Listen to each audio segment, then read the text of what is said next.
Yo, yo, yo. What up, peoples? What's going on? Happy Thursday. Happy Thursday, man. Weekend's almost here. So you just keep grinding. You know, it'll be here before you know it.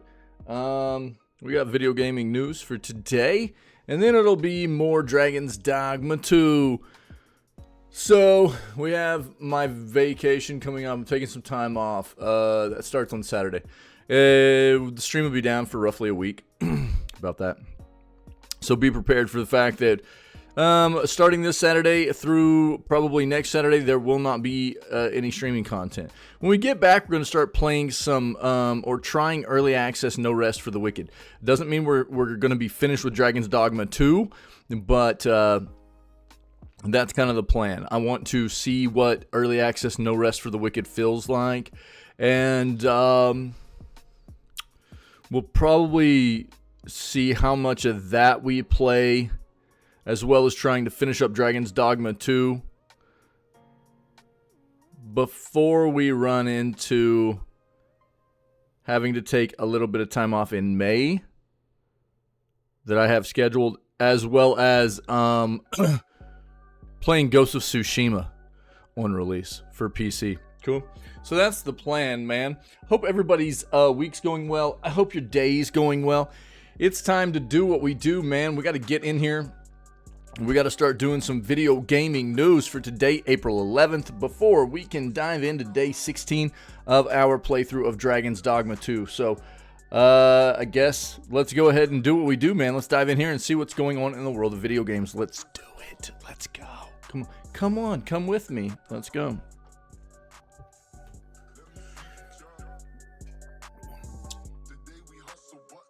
So, I did go live for a little bit yesterday. We'll probably be summarizing the AAA initiative. Let's just see if we can, we'll see if we come across anything. We watched the AAA initiative yesterday. I'm not normally live on Wednesdays, but I wanted to do my best to be live yesterday so we could watch some of that together, and it was pretty cool. There was some neat stuff to see in there. We'll see if we can pull up an article to summarize that, so anybody that didn't get to watch it will have an idea of what was kind of showcased and announced, alright? Also, I'm kind of taking aim at Amazon and Twitch right now, and many people would probably go, you know, that's not a great idea, but I don't really care. I'm not really one to hold my tongue. If a company needs to be called out for something, that's what I'm gonna do. If it feels like they're doing things that are scummy and need to be addressed in a vocal way, I'm about that. I'm about that life. So I've done that.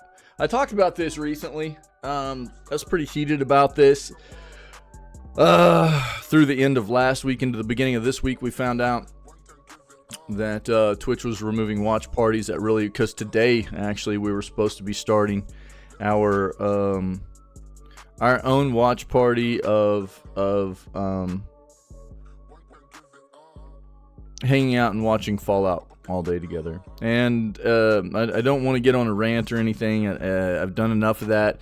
It can be seen in this video on my Twitter post here, but I'm not a big Twitter guy. I don't do a whole lot of social media stuff. I'm not a big fan of it, really. But there was, in my opinion, a huge reasoning for needing to go ahead and push something out, whether or not it gained traction. For it to be out there in public and for people to grab it, if it could gain traction, I felt was important, because this definitely seemed like a situation where Amazon and Twitch were trying to come up with some crazy excuse for removing a cool incorporation we had over the past few years for all of us that were streamers and broadcasters on this platform to do something engaging with our communities, and then conveniently removed it right before Fallout released their Fallout series, and then are only allowing big name content creators to stream the first episode of that series. It's just about them only caring about certain content creators on their platform, because Amazon owns Twitch. And it feels disgustingly gross. It feels terrible. Like the rest of us don't matter. you know, and it's just really, really gross and terrible, and you know, for me, that's one of those things that I'm always going to call out, and you know, I think there needs to be more awareness about that kind of thing, and I'll do my part. That's the best I can do. I'll do my part. I'll try to raise awareness and stand up for all of the rest of us that need to have a voice about this kind of thing happening. Everybody else on this platform that's taking it on the chin because Amazon doesn't give a crap about us and what we do here, you know? So it's there. If anybody wants to see it, I've got a YouTube, this YouTube video as well, which is... you know, you can find that on the, yeah, what's up, Sue? You can find that on my YouTube channel as well, and take a look if you want, you know. Give me that link, copy that, so you can see what I'm talking about. What you got there, buddy? What you got there? What is this? What is this, bro? Happy Thursday, buddy. It's very wonderful. I should have known. Oh, God. The Lily character trailer.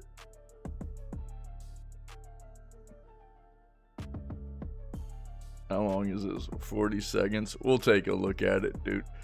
We'll take a look at it. Let me get the rest of these articles up, bro, and we'll look at it. We'll look at it. Yeah.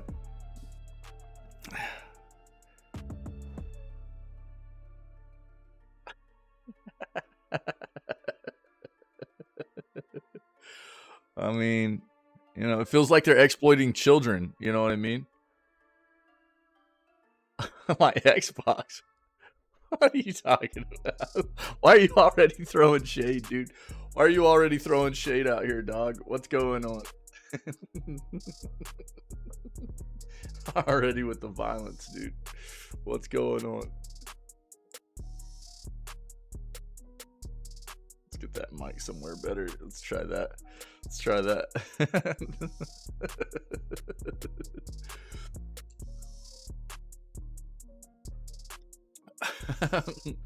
How was your day yesterday, buddy?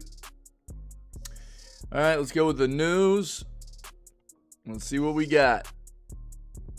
Good, I'm glad, man. I'm glad. More COD, more Call of Duty. Nice, dude. I'm glad you enjoy it.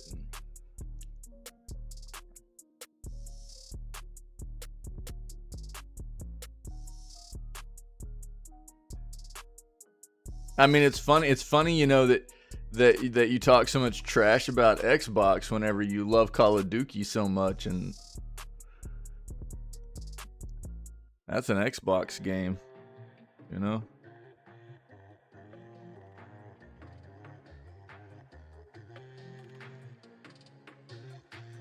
You're right.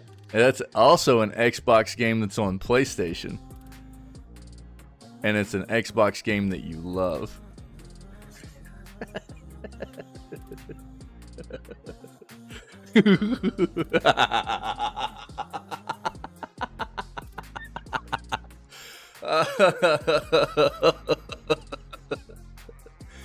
God dang, that truth hurts sometimes, doesn't it? Man. I hope your frames never go off. That's funny, dude. That's funny. Looks like Vietnam is not happy about Netflix having video games on the platform in their region, in their country. Interesting. Yeah, we talked about this. This is actually, I liked seeing this article out of Saber.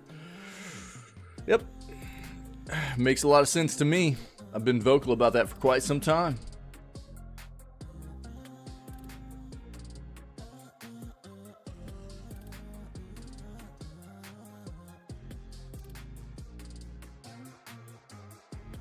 You know, I talked about this yesterday. So during the III initiative, Chia, it's spelled TCHIA, right? This game has been out for a little while on other platforms, PC, PS5, I think. I'm not sure about Xbox. I think it was on Xbox also, but it's coming to Switch, and you could tell that what they showcased on the AAA initiative. Now, let me say this first and foremost. This is the way it should be. They showed gameplay that was quite obvious, taken from the game being played on the Switch's hardware. And it was very obvious, but that's the way it should be. You should not be duped into like a game being promoted and showcased like maybe if it released on more powerful platforms and hardware in the first place, and then it's being ported to another platform, and then they're showing you gameplay that is not truly indicative of what you're going to get on the platform it's being ported to, because they're showing you gameplay taken from it being played on one of the original platforms it released on. That is such a scummy thing that happens in this industry, man. Now, you could definitely tell that Chia, the trailer yesterday, was coming from gameplay on the Switch. The Switch looks so outdated. Everything I've seen for the Switch for the past 3 to 4 years has looked so outdated. And it's so funny. Even a game like Chia, which is not, I mean, it actually aligns very, very closely with a lot of other games that you'll see on the Switch. It's got that kind of more cartoony vibe artistically and art style that flows with a lot of the more Nintendo kind of products and everything. But it's still just, it shows how underpowered the Switch hardware is. I will never, ever, ever, deny the fact that the Switch has been an incredibly wonderful platform for gaming as a whole, because it has shown the industry what mobile devices, mobile hardware as a primary platform can be in gaming nowadays. But Jesus, they needed an upgrade a long time ago. And it's, It hurts to see like everything that comes out on the Switch just looks so old. Everything looks so old. Almost everything looks so old. It's crazy. And I'm not even a fidelity first kind of person. I'm always going to be gameplay first. I'm always more worried about gameplay mechanics, performance, things like that than I am fidelity. But man, the Switch, they've needed either an upgraded Switch or they've needed new hardware all the way around for years now. And it shows every time I see a trailer for a game coming to that platform. It's crazy. Star Wars Outlaws. Whoa! You're one of them. You know what I'm saying, Soup? I mean, you're one of us too here in this community, but you're definitely one of them. You know what I mean? You trying to get people hyped about an Ubi game, dude?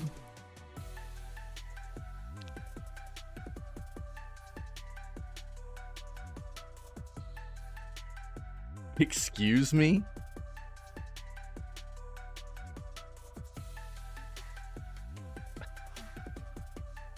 At least GTA 6 is real. Why are you even putting it like dude, Rockstar Games? What is this? What are you doing, dude? Why are you putting this in my chat? What are you doing? There's not going to be anything to take away from that website. Give me a break, dude. Get out of here. You're just living in the future. GTA 6 isn't real yet.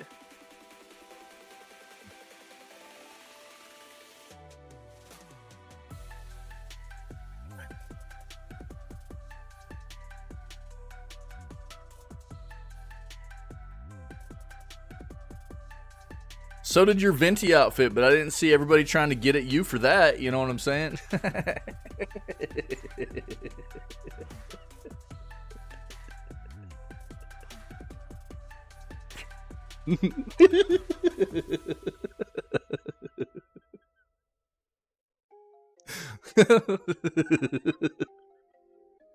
Bro, you kill me, dog. You kill me, bro. Star Wars Outlaws. Yeah, I mean, look, dude. Ubisoft for me nowadays is just, Ubi's just another one of the EAs, the Blizzards, the, you know, you name it, 2Ks, the whatevers. It is what it is. It's you know, occasionally they'll come out with something decent, like Prince of their latest Prince of Persia game was, I think, a good look from them. But that's like a rarity for them nowadays, I think. I think most of the time what you get is something fairly mediocre. And I think they did actually a decent job on their Avatar game. But it wasn't like mind-blowing, but they did a decent job. But it did have a lot of delays and stuff too. I mean, this is Ubi we're talking about, you know. People are already speculating that GTA 7 will be in 2040. Well, yeah, I mean, here's the thing. I think that, yeah, I mean, we are talking about GTA 6. It's I would say that that's a realistic notion. Yeah. Why do you even care? Well, this is what I don't understand about people. It's the same thing as like we just got Dragon's Dogma 2. We just got Dragon's Dogma 2, and there were articles going, when are we going to get Dragon's Dogma 3? And it's like, god dang, dude, it was like a day after Dragon's Dogma 2 came out. I was like, shut up. Why? Who cares? Just enjoy Dragon's Dogma 2. Don't worry about it. Soup, quit worrying about GTA 7, dog. There's no point in it. The world might not the world might not even make it to 2030, dude. So what's it matter? You know? For all we know, the world could just implode. And you know, what's the point in worrying about something that far off? It'd be all for naught. Just enjoy GTA 6 while you got it. You know what I'm saying? I think that's the thing. You know, GTA 6 is going to be a game that's built for the long haul. It really will be. As much as GTA 5 was able to be a live service title, and it did very well on that front, GTA 6 is going to be built for an even more substantial, long-standing effect in that realm of gaming, right? As a live service title, they're going to do their very best to set this game up to be built for not needing another entry for a long time. They're going to be building it in a way in which they can just add content. I don't think that there's any reason in expecting something like a GTA 7 for probably, I think that's a respectable notion, actually. You know what I mean? Something like 2040.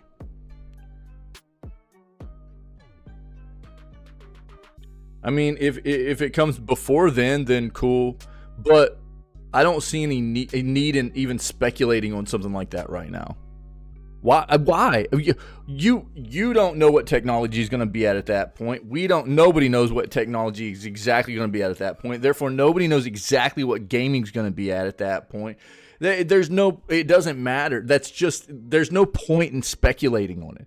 So you can't say 2040, ouch, right? You can't.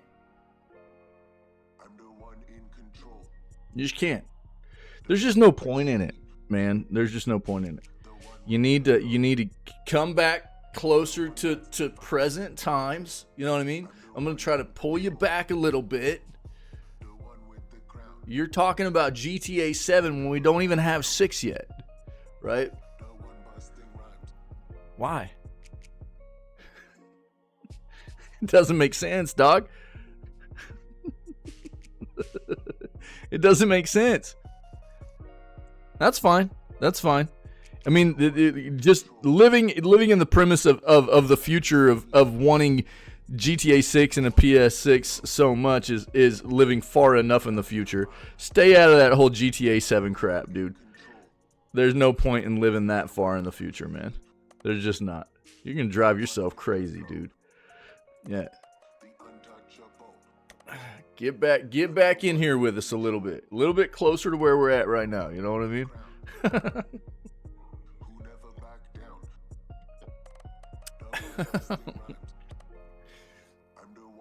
But again, you know, this whole Ubisoft thing with the Star Wars stuff, I can't, you know.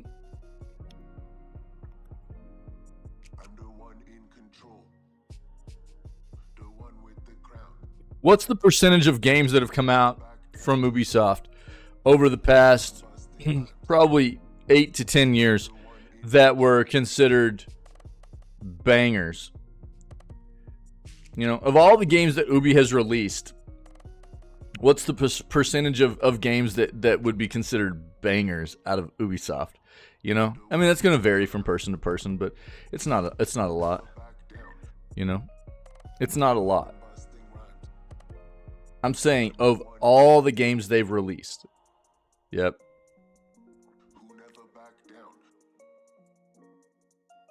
And then you're talking about another iteration of what I talk about a lot, which is a company using a license to build a game around a universe that is going to be automatically hyping people up, which is Star Wars, right?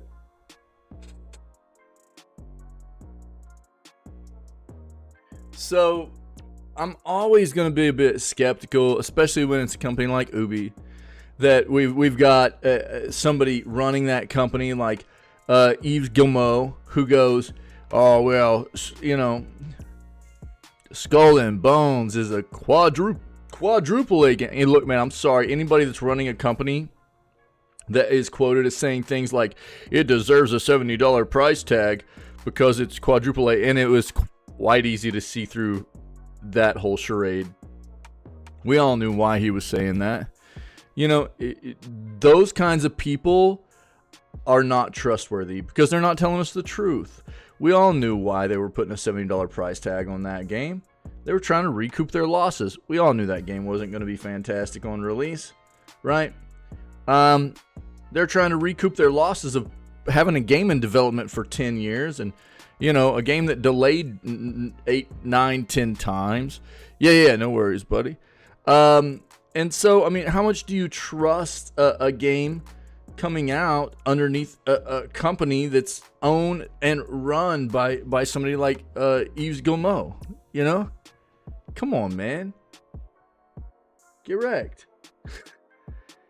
You just can't. You just can't do it. And I know that, you know, they occasionally come out. It's like all these major big developers and publishers, they occasionally have a banger. They do. It's inevitable.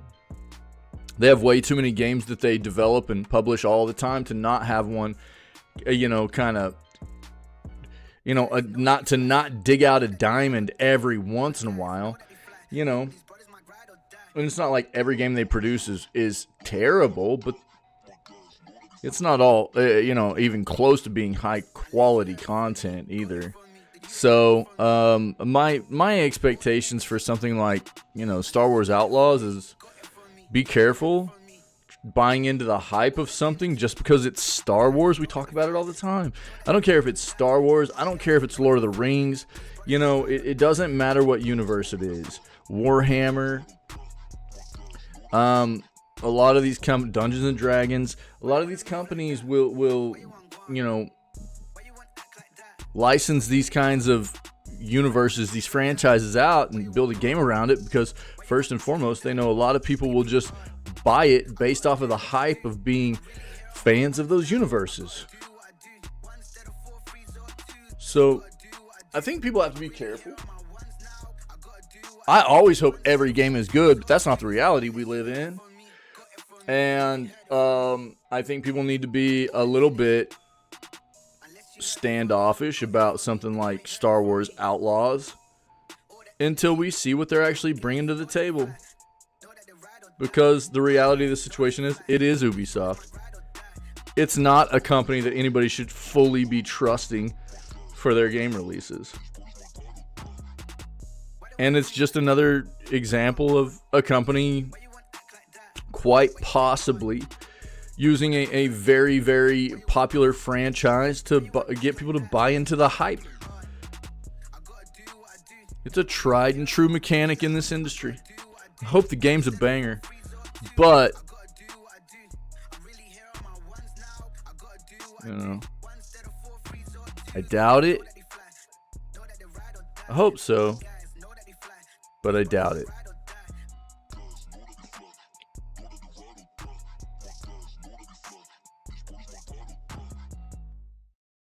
Yeah, I think it's easy to see a Dead Space 2 remake coming. Dead Space 1 remake did very well. A lot of the assets they built up for Dead Space 1 will be reusable for Dead Space 2. So I think it's a very easy thing to see coming our way would be Dead Space 2 remake. Ooh, Zenless Zone Zero opens technical test for PS5. Let's go.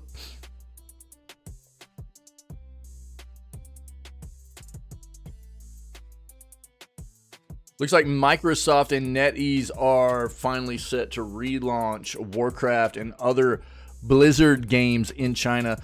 I'm not gonna, well, I mean,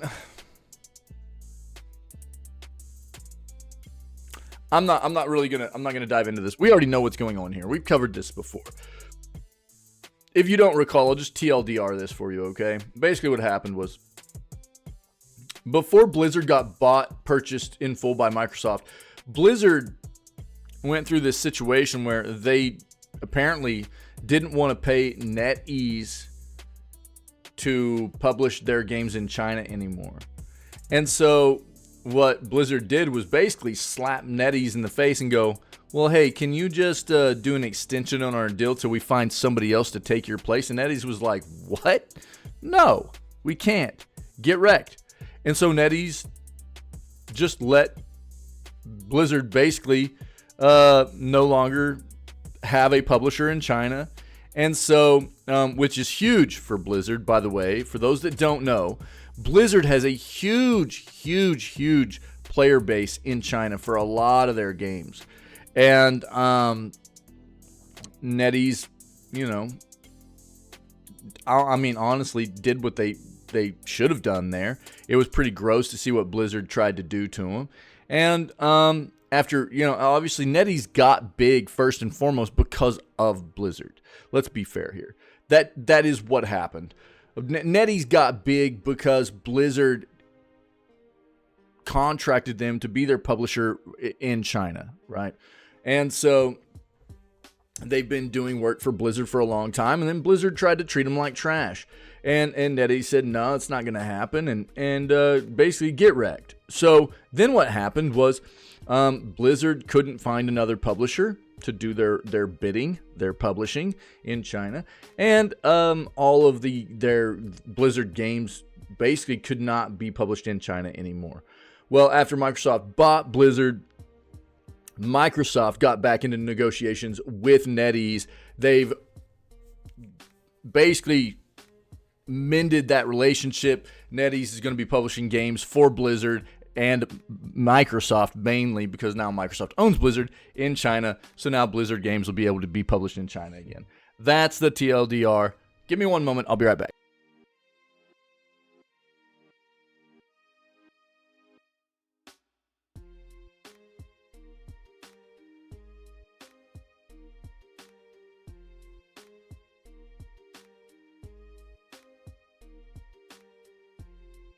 All right, my bad.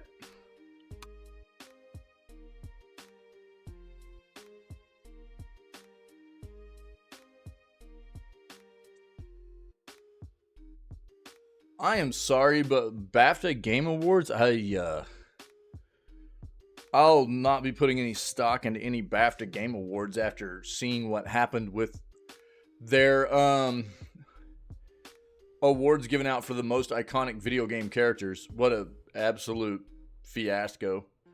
Number one was Lara Croft. There's no way. Lara Croft's a very iconic video game character, but more iconic than like Mario? Absolutely not.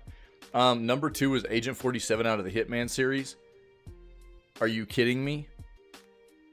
No. or number 3. Maybe it was Laura, Mario, and then Agent 47. But dude, there's no way that Agent 47 was more iconic than so many other characters in video gaming history. And then there was like, even in the top 20, there were 2 Baldur's Gate 3 characters. Like, dude, BAFTA has no stock at all for me as far as giving out awards for video games anymore. They're cooked, dog. There's no way. I don't trust them. That was the weirdest flipping thing. There's no way. I don't think anybody should be putting any stock into BAFTA Game Awards. How ridiculous.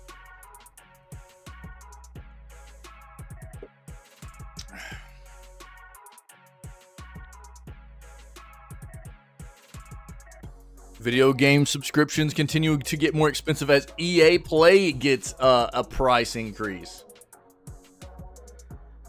Jesus.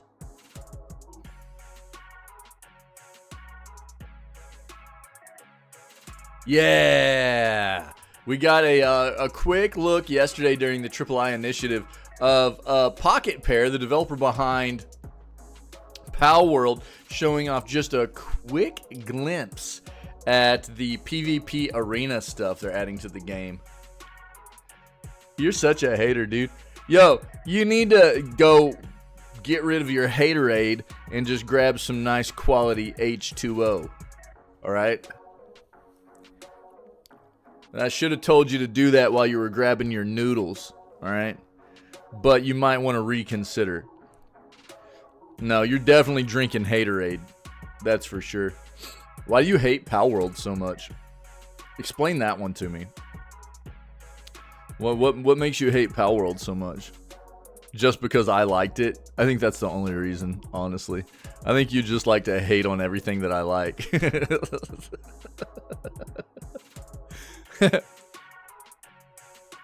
Loved your Venti outfit, by the way.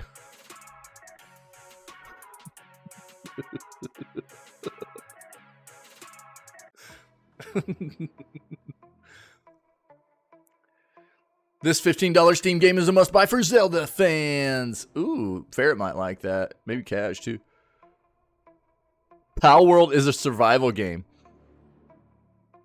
I forgot that you suck at video games. Sorry.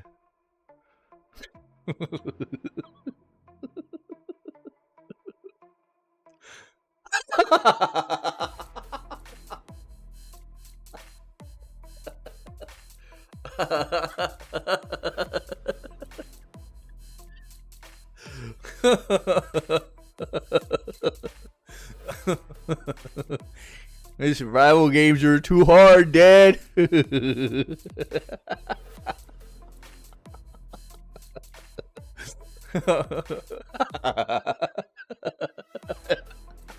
Eat that McChicken. Yeah, dude. Yeah, that was a little bit hateful. I'm sorry. I love you, Soup. Yeah, I forget that you don't like the survival games, dude. Yeah. I love survival games, man. Yeah, I forget that, though. Yeah. Gotcha. Well, we'll see what this one is.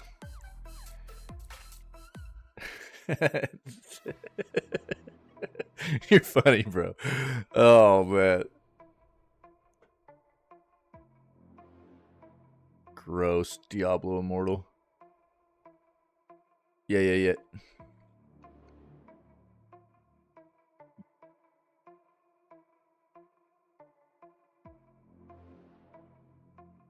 I mean, video games have been a more lucrative industry than movies for a moment now.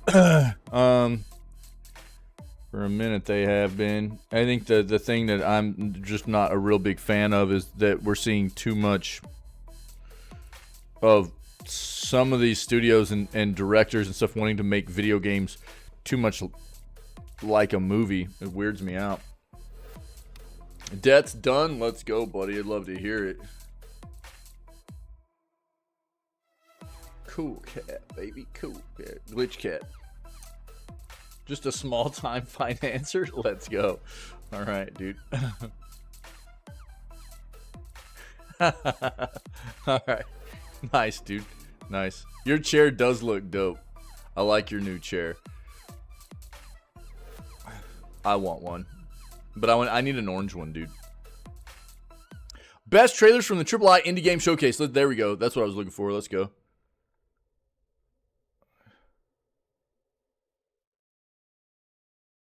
Yeah, I bet the Fallout TV show is good. I bet so.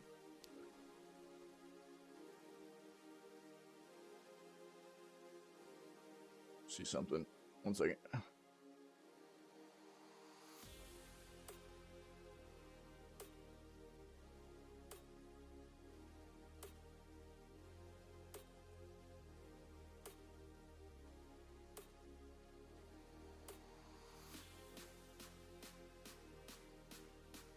Okay.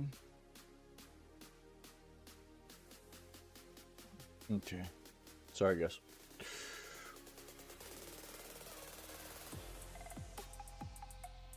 Why watch that when you can watch Konosuba? What's Konosuba, dude?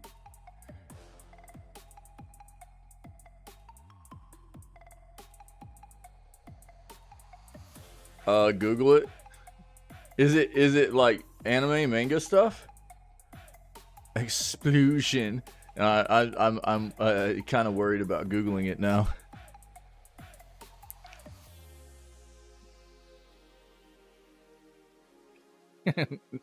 It's good? No. Is it anime manga stuff? What is it?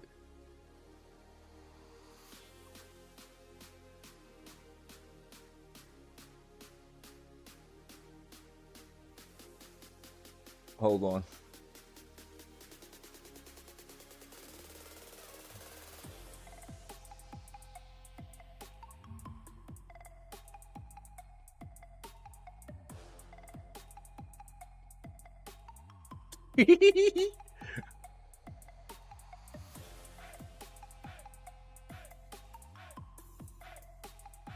All these girls look like they're 12, dog.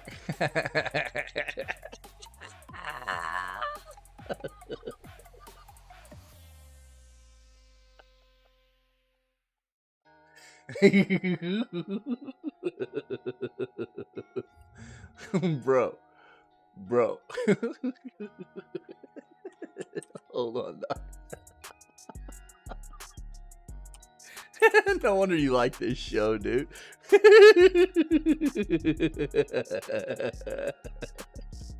They all look like they're 12, bro.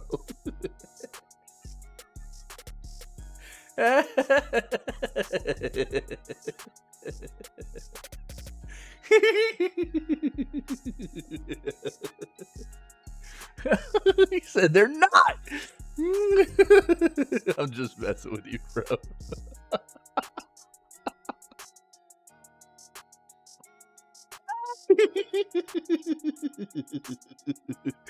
Oh, that's funny, bro. Oh man. No. So this is your jam, huh? This is good stuff. Yeah, you like this? Konosuba, huh? You need to put it in the Discord, dude, so we've got a recommendation of something to watch, dude. They just released Sandland on Hulu. I kind of want to watch it and see how it is. Konosuba. Interesting. Thanks, buddy. Doug, you always crack me up, man. Oh, Jesus.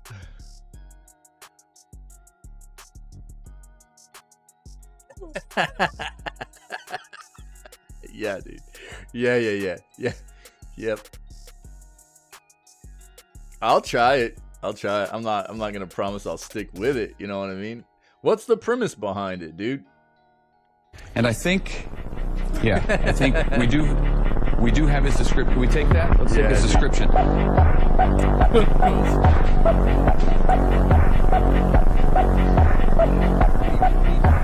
Okay. I don't even know what that is. I'm a pleb, dog. Put him in the Discord for me, dude. Put him in the anime manga channel. Throw him in there.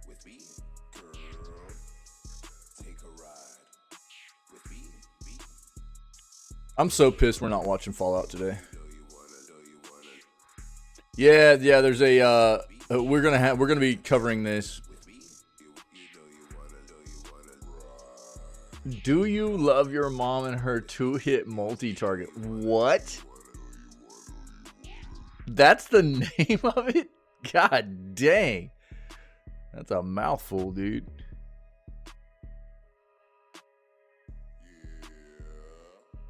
Take a ride with me. Hold on. That sounds like a really sus name. I can't pull that up on stream. With me, girl. Take a ride with me, girl. Bro, the image that comes up, give me a break. Take a ride with me,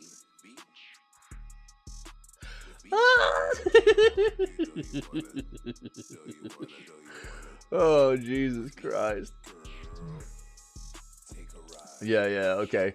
Story focuses on a teenager, Masato Osuki's relationship with his mother, Mamoko, as they are both transported to a fantasy world within an online game. Yeah. Bro, the flipping. The anime is so funny. I like all the anime girls, the way they're portrayed, dude. I love it. It's so funny. Hold on. So anime television series adaptation was announced at in 2018. 12 episodes. It's good though, huh? You dig that? This is the flipping. Hold on. This is what's so funny. So I pulled up the wiki on it. Look at this. I'll just pull it up real quick. Pulled up the wiki. This is why Soup loves it.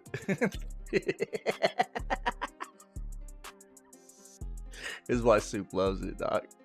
This is that's it. Bro. That's the image on Wikipedia, dog. This is why Soup loves this, dude. That's funny, man. Put them in our Discord, bro. Give me some recommendations. Give everybody recommendations. Yeah, we got an entire in the Discord that the anime manga channel is literally there for us to like give each other some nice stuff to dive into that we might not have seen before. Yeah. Thanks, buddy. Oh, god dang it, dude. Good stretch. Will there be a Destiny 3 from Bungie? I don't know. I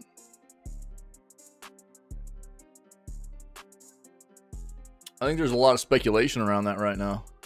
I wonder what Ferret's thoughts are on that. Well, I've talked to Ferret about that, what he thinks. I think there will be. I don't think it'll be right now. I think they have some hard lessons to learn, really, about the way that Destiny 2 went. There were some really great things about Destiny 2, and I think there were some ways in which Destiny 2 pivoted and the direction that they went with some of the things they did in Destiny 2 that were not the best decisions. So we'll see what comes from that, but I think there's a lot of speculation about when Destiny 3 will happen, what it could be, you know what I mean? Things like that. Yeah, Mega Crit with Slay the Spire 2. That got announced yesterday. We'll be looking at the III Initiative recap here. There, we'll pull both these up. Yeah, there we go.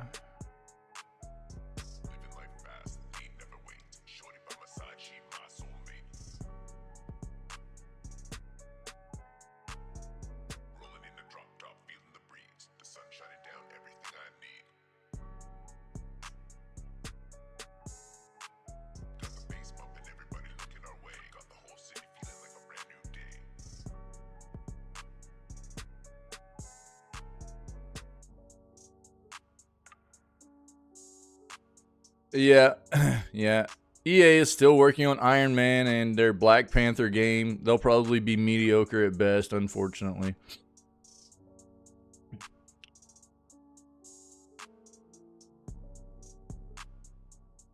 I'm so pissed we're not able to watch Fallout. Like, I'm just so upset.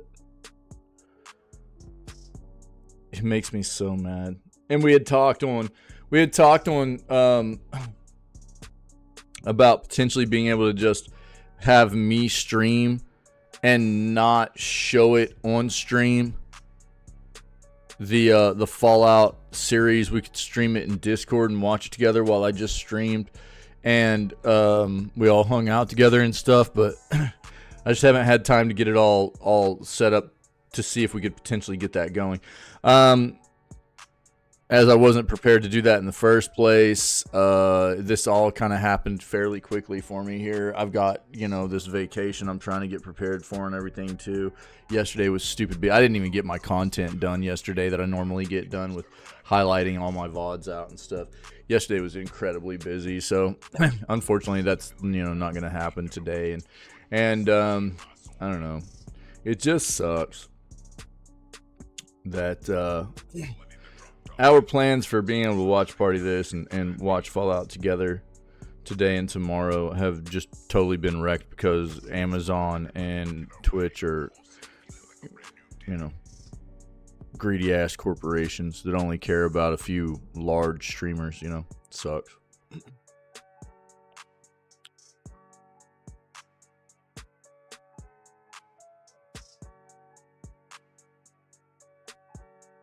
PlayStation's finally getting one of 2022's best games. Let's see what that is.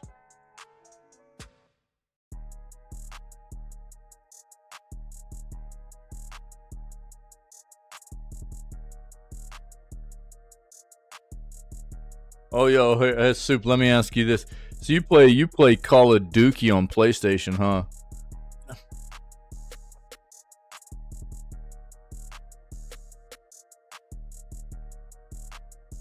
Yeah, so you're an aim assist Andy, huh?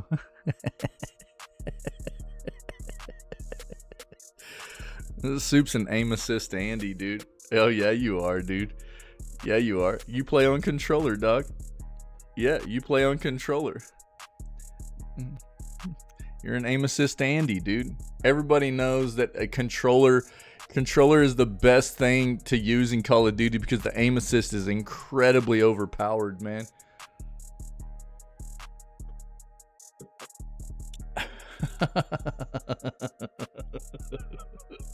The aim assist in Call of Duty is stupid. Anybody that uses a controller is an aim assist Andy in Call of Duty, dude.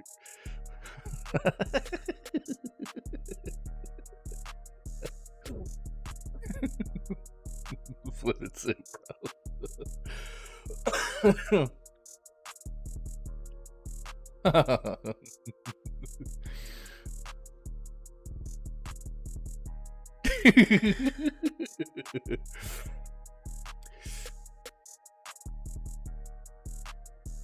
We're gonna be looking at this. That's cool.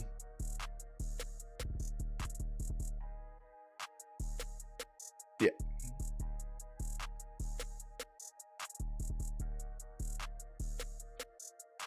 Rumor says Marvel Rivals is headed for PS5 and Xbox Series X. I'm not going to dive into this. This is speculation. I do think it probably is going to be headed to console because it would be really stupid of NetEase to not take it to console.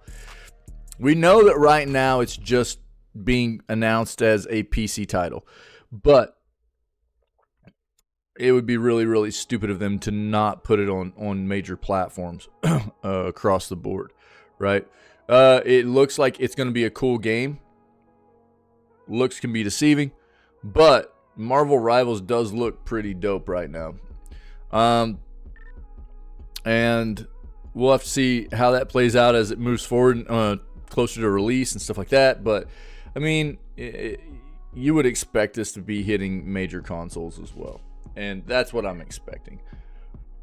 When we get something official on that front, I'll dive into it. But this speculation, whatever, dude. Animal Well is going to be part of the PS Plus game catalog from day one. Okay. Yeah, 3DS fans say goodbye to the beloved handheld. Yeah, that sucks, dude. Yeah, all the 3DS online stuff's been shut down. Feels terrible. Oh, we talked about it. It's gross. Nintendo sucks.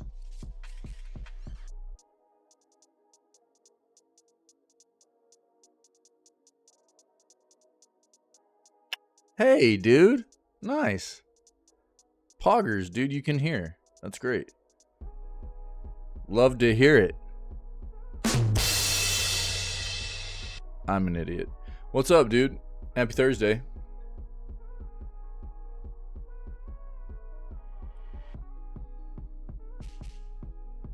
Oh, for real, dog? Why?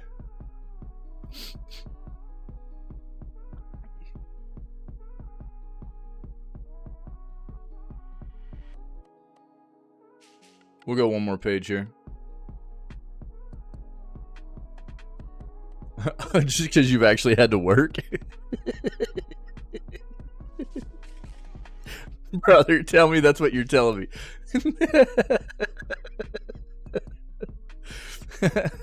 Or you mean because he like work's just been so much, you've been yeah.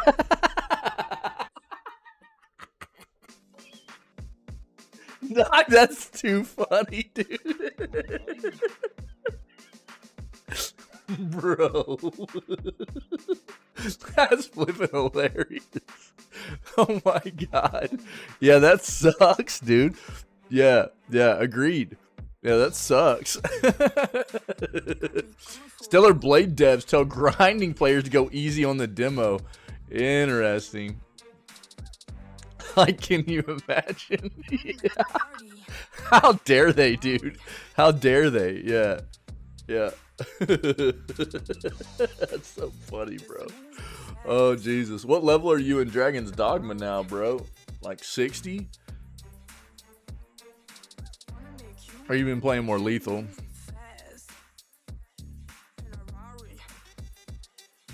Like a Rari. Let's change this flipping song, dude. Like 60-ish the whole week, yeah. Yeah, I got some ground to cover. Bro, I'm gonna get way behind now too, because I've only got today and tomorrow, and then I'm gonna be gone for like a week, so on this vacation, I'm gonna be way behind.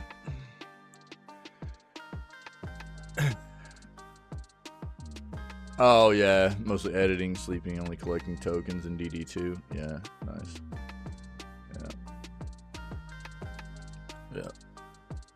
Right on, man.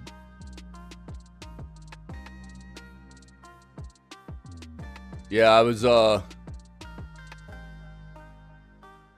don't know. I wouldn't even be playing today if they hadn't wrecked our ability to have a watch party, you know. Whoa, Dredge is being made into a movie? Oh, sick. Shut up. Oh, that's cool. Oh, I hope they do it well. Ooh. Interesting. Nice.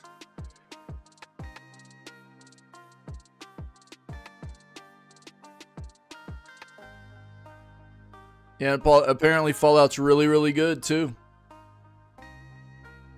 So, it would have been cool to watch that together, man, but, you know. I'm just so pissed about that, dude. So upset.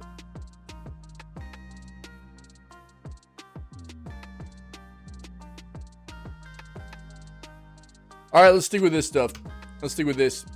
Eldritch fishing game Dredge being made into a movie by the people behind the Sonic the Hedgehog films. I played this game on release, and it was a great time. It was a really cool experience. This game had the kind of vibes that I dig. It's a fishing game too, which is dope, you know.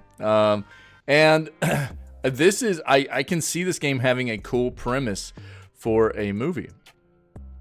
Really interesting. There could be some really, really terrifying stuff to put into a game built on this universe. Yeah. So, among your obvious blockbuster video games ripe for similarly blockbuster film and TV adaptations like Fallout, Borderlands, and The Last of Us, seems there's room for some of the smaller gems to be fished out and brought to the big screen too. Even so, it might surprise you as it did me to learn the latest hot property to be scooped for a movie adaptation is Dredge. The indie cosmic horror fishing game emerged from the depths just over a year ago, sinking its hooks in deep thanks to a mixture of its uneasy eldritch atmosphere and compelling management of your small boat as you travel the waves in search of your next potentially cursed catch. Still, Dredge has plenty of potential for an interesting movie in its undercurrent of sinister supernatural happenings beneath the placid surface of its fishing. That sentiment was apparently shared by production company Story Kitchen, who have partnered with Kiwi developers Black Salt Games to turn Dredge into a live-action feature film. Story Kitchen might be a familiar name, as they're the folks who previously brought Sonic the Hedgehog to cinema screens and have since scooped up a host of video games to make into movies and TV, from Vampire Survivors and It Takes Two to Disco Elysium and the similarly Lovecraftian Call of the Sea. Disco Elysium, dude. If they do that right, that could be a very, very good movie.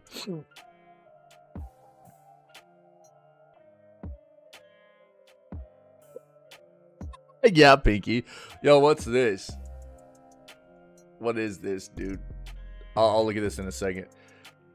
According to the film's official description, Black Salt and Story Kitchen plan to make Dredge into something akin to The Sixth Sense of the Water, calling the prospective movie a grounded, atmospheric, cosmic horror blend of H.P. Lovecraft and Ernest Hemingway. It's all fairly lofty and ambitious, as these kinds of Hollywood announcements tend to be, but Dredge has more promise than most. It's already netted over 1 million sales, with one piece of excellent DLC already out, last year's The Pale Reach, which Kieran fortuitously said was as good as Prestige TV, and another, this year's Chunky the Iron Rig, on the way.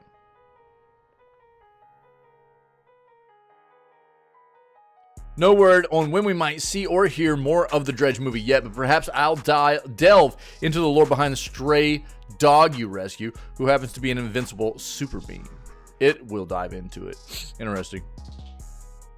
Yo, yeah, I think that this could be a very cool movie if done right. It's got a cool premise behind it.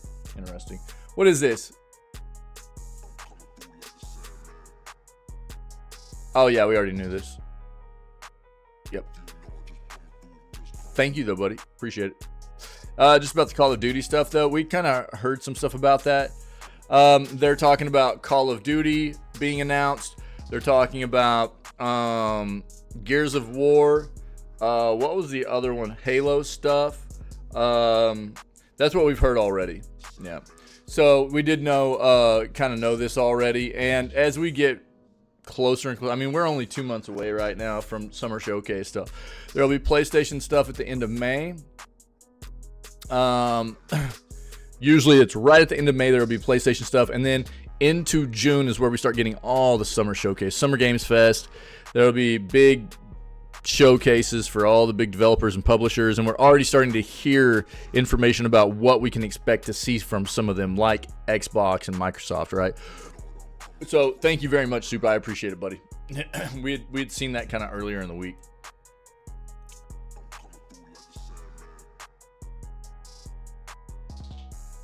PlayStation's finally getting one of 2022's best games.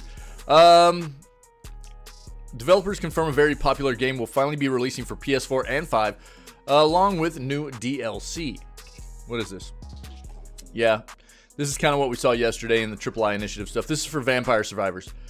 So Vampire Survivors is coming to PlayStation this summer. Players must battle hordes of enemies and unlock new characters and abilities in this indie hit. DLC featuring iconic characters from the Contra series is set to release on May 9th, adding new content to the game. I'm not going to read the rest of this because we're going to cover some of this in the III Initiative summary articles that we have up, okay? But if anybody wants to read the rest of this, I'll give it to you. But we will hit some more of this in just a moment. So don't you fret, chatters. Animal Well will be part of the PS Plus game catalog from day one.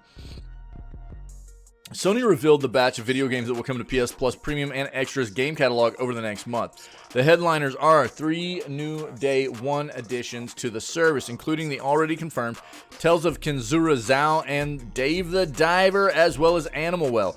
This is what our buddy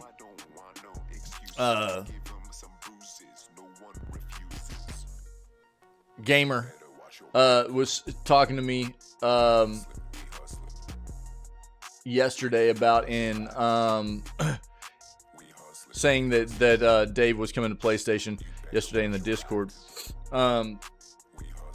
So that's actually, I think, I don't think Dave the Diver is a game for everybody necessarily, but I mean, this game was overwhelmingly positively reviewed by a ton of people. It dropped last year towards the end of the year. I played it. It's a $20, you know, I got the game for like $20, got 55 hours out of it, and was just, it was behind Baldur's Gate. It was my honorable mention of the year, for real. That's right, true. Hop Epituna. So Baldur's Gate 3 was obviously my game of the year. But Dave the Diver was a really, really easy second place for me. Really easy honorable mention. From Mint Rocket, which is a subsidiary of, it was Nexon, I think. Isn't that who that is?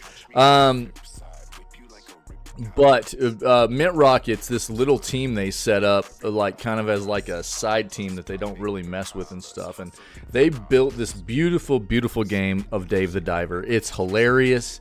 It's a ton of fun. It's very well built. It felt great on release. It was in early access for a little bit before it full released, but it started gaining a lot of hype on full release. And Jesus, it was a ton of fun. I got 55 hours out of $20, and I still had plenty of other stuff I could do. And even since it came out, it's had a couple of additional content DLCs. Actually, one of them being a mashup with Dredge, the previous article we just read about the movie adaptation coming out about the Dredge game.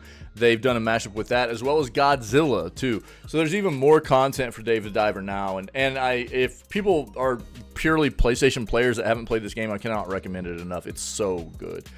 Animal Well launches on May 9th. While Tales of Kenzura Zhao comes out on April 23rd, and Animal Well will be released on May 9th. Dave the Diver and the following PS1, PS4, and PS5 games will come out to PS Plus's game catalog on April 16th.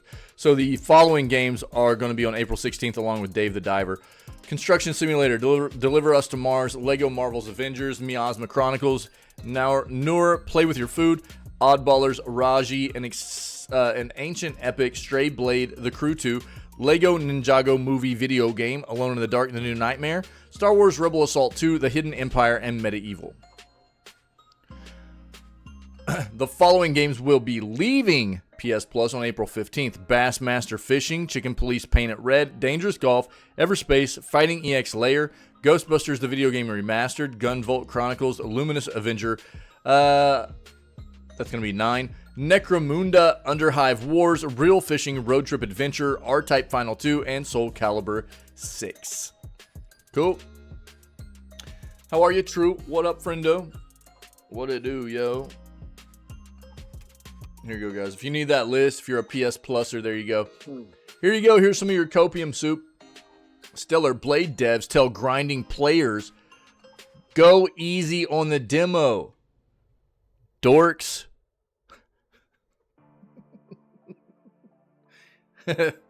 Stellar Blade devs are scared of players Stellar Blade devs are scared of players grinding the demo. Oh, I'm good, thanks. Yeah, I'm a little bit tired.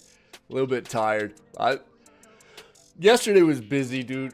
Yesterday was stupid busy, and I didn't even get my content done yesterday that I normally get done on my Wednesdays. It was just a really busy day, and abnormally busy.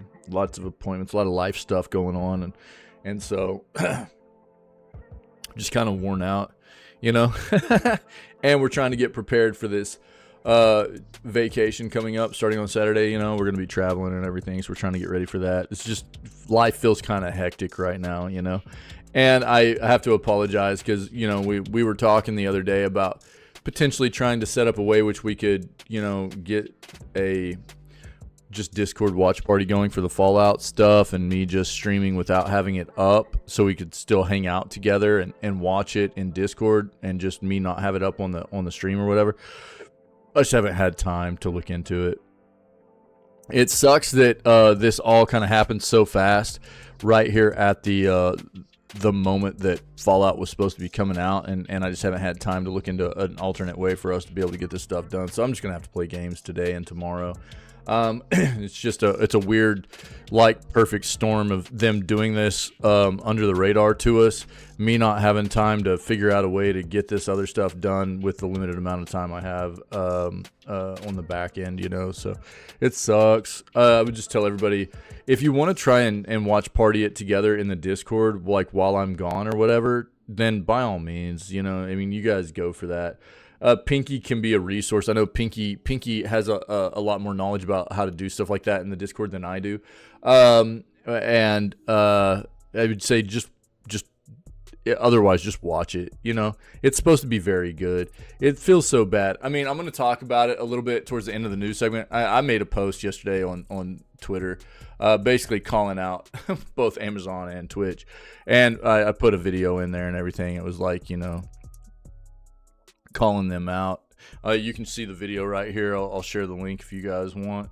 No, I didn't mean to do that. My bad. Just to see what I'm talking about, and the Twitter post and everything too. So I can share this if you guys want to see this. But where's it at? There it is.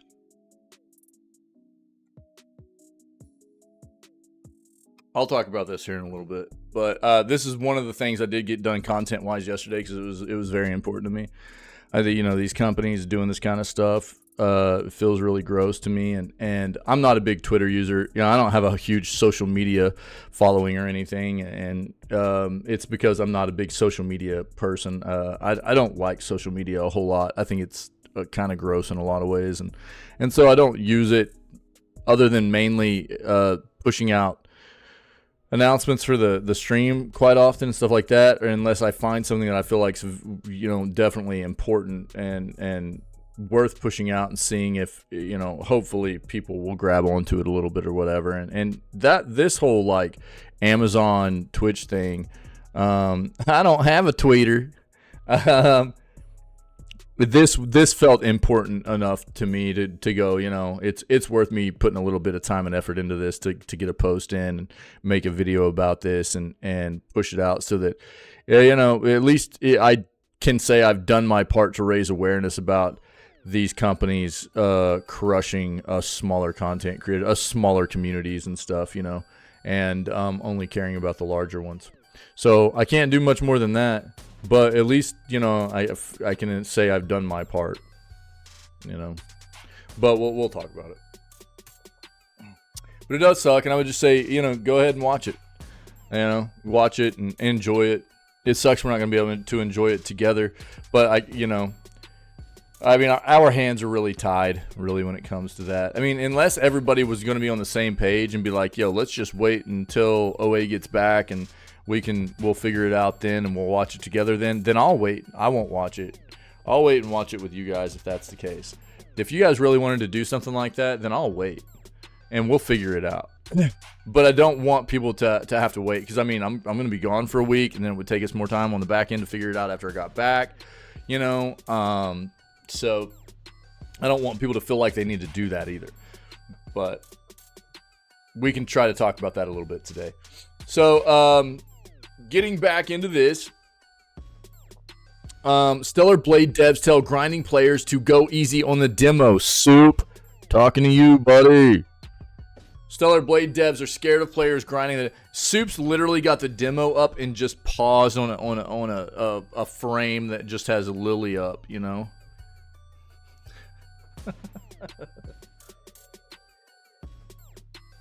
Last week, developers at Shift Up dropped the Stellar Blade demo on PS5.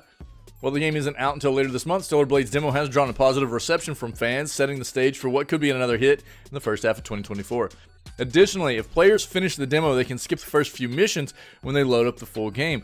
That's relatively common in modern demos, but Stellar Blade also lets players carry over skill point progression, meaning they'll have a huge head start when the game goes live.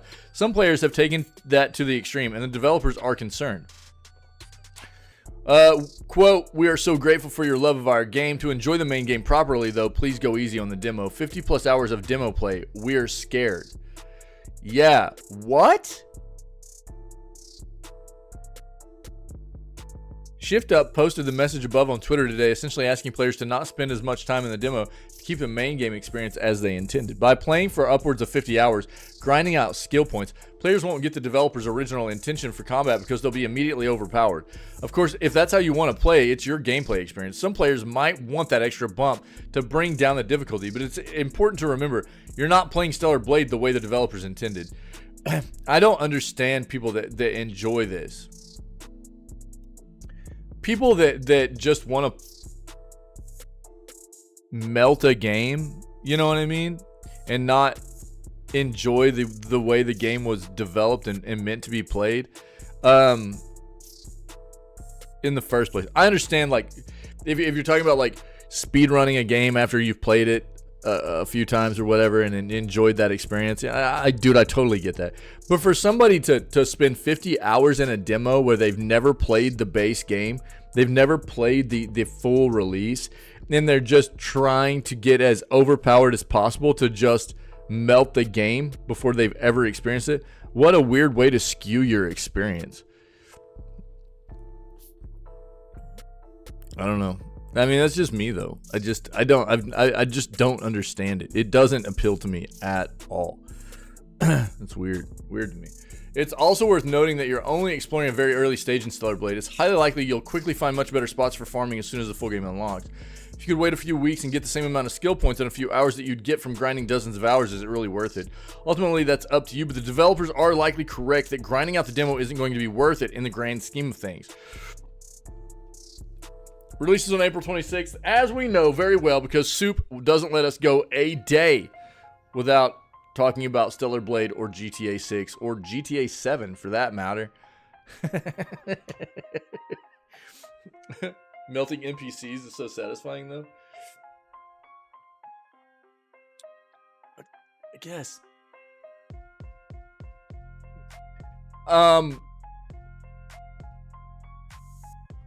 Here you go. You guys ready for this one? EA Play subscription service is getting more expensive.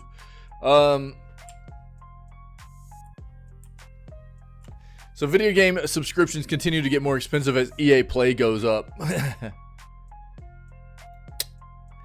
EA Play, the service that lets users play EA titles by downloading games from a select library via subscription, is getting a price increase.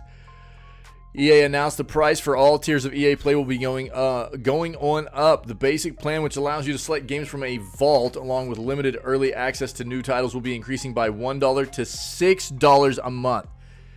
Annual plans will go from $30 to $40. The Pro tier, which allows you to select from more games outside of the vault, including newer titles, along with limited early access to new launch titles, will increase by $2 to $17 a month. Annual plans will go from $100 to $120 a year.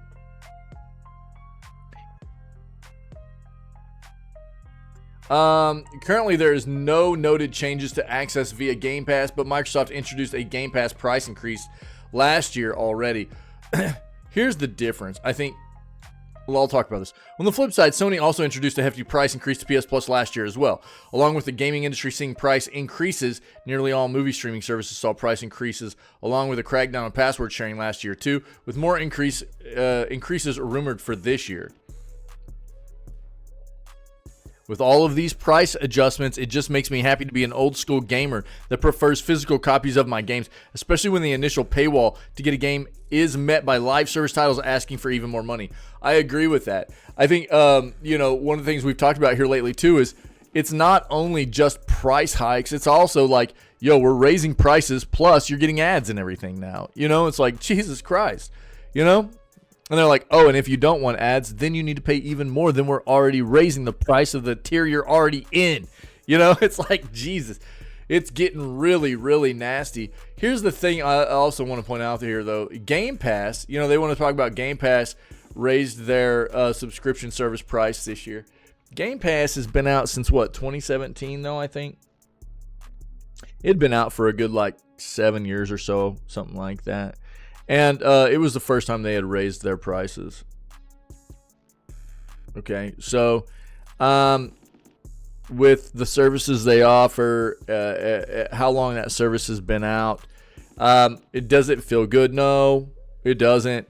But I'm a little bit more accepting of how long they've had that service out, the quality of that service, over something like Sony increasing the price of all their tiers anywhere from 20 to 30% when they had only had their subscription service out for in something comparable, not even to the same level as Game Pass, but comparable, you know, for only a year. That's disgusting, you know.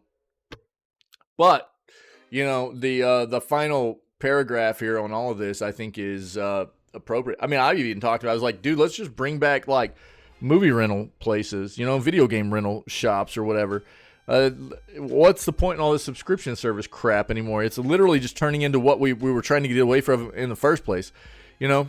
And the reason we rented movies and everything was, you know, partially it was the ease of access. It was also the not having to deal with watching things on, you know, TV per se, with all the ads and commercial space and stuff. And look where we're at, dude. It's like full circle, man. We're getting right back into it. It's just disgusting, dude.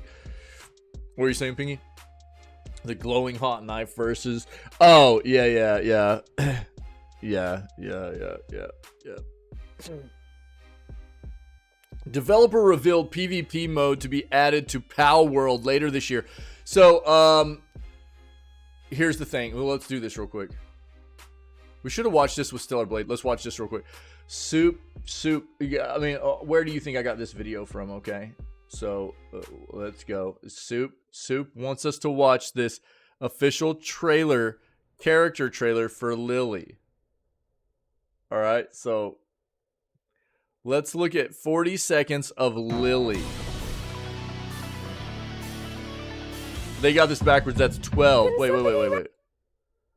This was supposed to be 12. See that? Not 21. 12. Yeah. I think they accidentally flipped that. Yeah, 12. Can somebody rescue me? What the? Let me introduce myself. Lily Artemis II. 12 years old. I'm an engineering support of the 5th Airborne Squad. Oh, Eve! Come take a look. It's an all-new, upgraded Drone 2.0 that can launch long-range projectiles. This is more than just an upgrade. It's an evolution! She's definitely 12. Soup. It's weird. Alright, dude. Hold on. So, we'll put this down here. She even sounds like a child. I know. That's what I was thinking too. Let's put this up here. So I've got a couple of articles up that summarize the III initiative that I went live for yesterday that we watched together. I've got a couple of those articles up, as well as, you know, this. I wanted to go ahead and touch specifically on Pal World getting PvP arena stuff, so we've got that up too. But we'll kind of touch on that stuff last here. So this $15, let's get the music popping again. Let's go. We need those vibes. Let's get it. This $15 Steam game is a must-buy for Zelda fans. Where are my Zelda fans at? Where's Ferret, dude? Ferret up in here this morning? Where Ferret at? Where the dude? I know True digs some Zelda too. Casual's not around right now, but let's see what we got here. The past year was the Legend of Zelda series' moment to shine thanks to the excellent Tears of the Kingdom. Unfortunately, there's something bittersweet about that. It means we're likely not getting another Zelda game for a long time. While Switch ports of some classic 3D games have been long rumored for Switch, we could always get a surprise remake a la Link's Awakening. Link isn't currently scheduled to set off on his next journey anytime soon. Thankfully, there's a great new game on Steam that can help fill the void. Mini Shoot Adventures. The $15 indie title is an ode to classic top-down Zelda games. There's a twist. It's also a twin-stick shooter. Has players piloting a tiny ship, blasting enemies in every direction, and weaving around chaotic bullet hell encounters. It isn't just a novel genre hybrid. It's one of the best games of the year so far. Says you. Mini Shoot Adventures is a perfect hybrid of its two genres. Immediately looks the part of a Zelda game with its interweaving maps loaded with secrets and a colorful art style. Everything I love about the original Legend of Zelda for NES is maintained here, including hidden caves, dungeons, great boss designs, and a bevy of tools that slowly opens up its compact world. Let's see here. I'll pull it up on Steam. We'll look at it. It's not that Mini Shoot Adventures does anything particularly complex here. It's just that Soul Game Studio nails both genre it sets out to hit. Challenging twin-stick shooter that feels smooth to control and an intricately designed Zelda-like in terms of its scale. Not only engrosses when I find secrets in the overworld, actually flying to them is just as satisfying. Whether you're on the hunt for a good top-down Zelda throwback, a unique indie that plays great, or an inexpensive PC game that runs perfectly on Steam Deck, Mini Shoot Adventures is an indie to try this month. Let's take a look. Take a look here.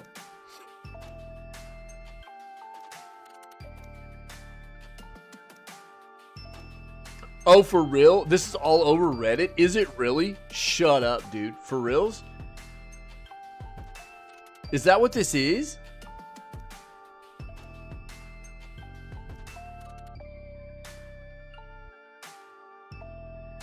No way. Bro, I'm not, I don't trudge through I don't do the whole Reddit trudging anymore, man, really. So I'm not really aware. Occasionally I'll hop on Reddit if I need something. No way, really? Let me see something.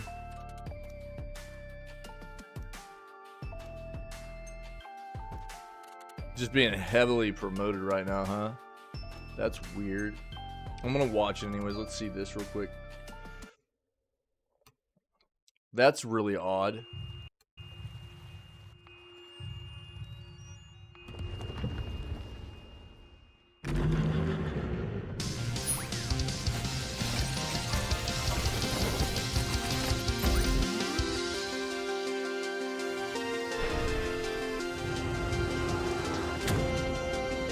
Pinky loves it.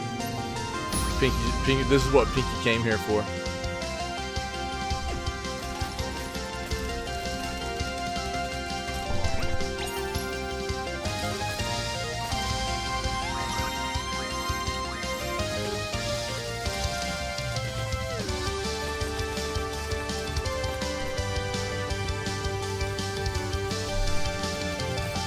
Sorry, dog, I've never seen this. Sounds like you need to not spend so much time on Reddit, dude. You might have a problem, dude. You might be an addict, dude. Interesting. That's interesting.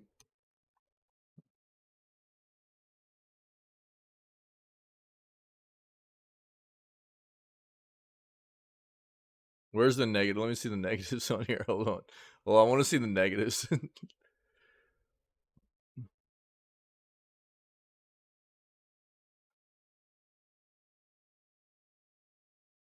What?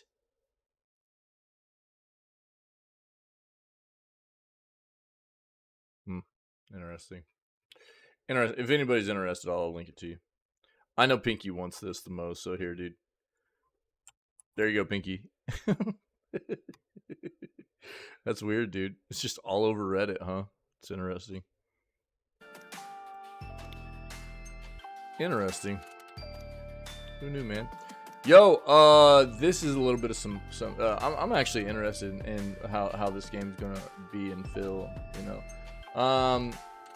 Zenless Zone Zero. The upcoming action-adventure game by Genshin Impact developer Hoyoverse opens technical test for PlayStation 5.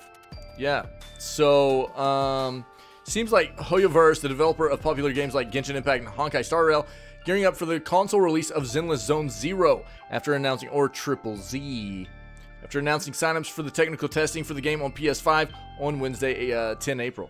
So yesterday. ZZZ is an upcoming action-adventure game with roguelite elements in it. Players step into the... It's a gacha game, too, so be aware of that. Players step into the shoes of the proxy within New Eridu, the final bastion of urban civilization following inexplicable disasters known as the Hollows. Proxy guides other citizens of New Eridu as they navigate through the perilous environment. We've looked at a lot of stuff on this game. I'll just show it real quick. Where's Soup at? I wonder if he signed up for this yet. Because I know he's interested in this game. And brother. And he's a big PlayStation player, so he loves that paperweight, dude.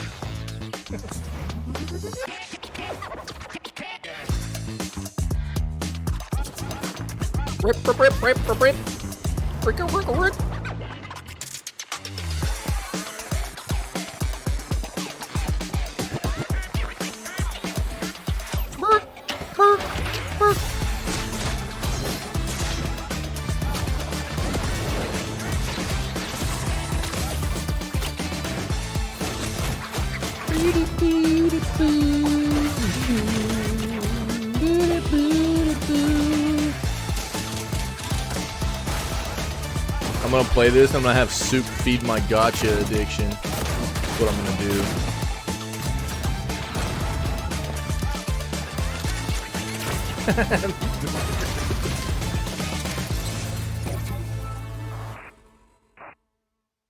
There are much more in-depth trailers out there and stuff. That was just a little quick taste of what the game offers, but there's like really in-depth trailers out there that show a lot about what the game offers and everything, and it does look pretty solid. Obviously, Hoyoverse knows what they're doing with things like Genshin Impact, and this will be just another addition to their repertoire, if you will, their portfolio of these types of games.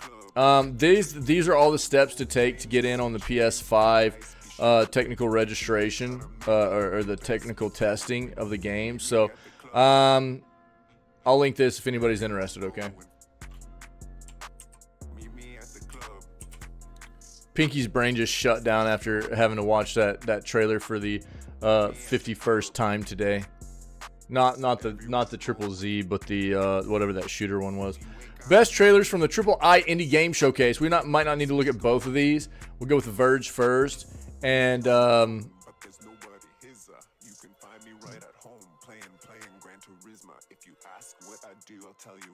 then we'll move on from there, okay? Best trailers from the Triple I Indie Game Showcase featuring Prince of Persia, Palworld, Slay the Spire, and many more. So we watched this yesterday. I went live for about an hour. We watched this together. It was cool. There was some cool announcements in here, and you know, we'll kind of summarize it right here if you weren't able to hang out with us and see this yesterday, okay?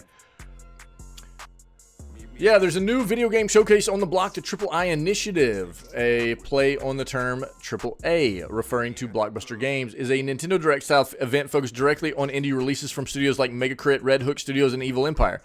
Quote, we felt a need for a showcase that highlights wildly different indie games, but that have one thing in common. They resonate with millions of players around the world. Evil Empire's Berenger Dupre said when the event was announced, the first showcase took place earlier today. It was 45 minutes packed with announcements, big names like Prince of Persia and Palworld, as well as titles ranging from medieval strategy games with dinosaurs to futuristic action games with a dose of Tony Hawk to a handful of big sequels. If you missed it, here are some of the best reveals and trailers.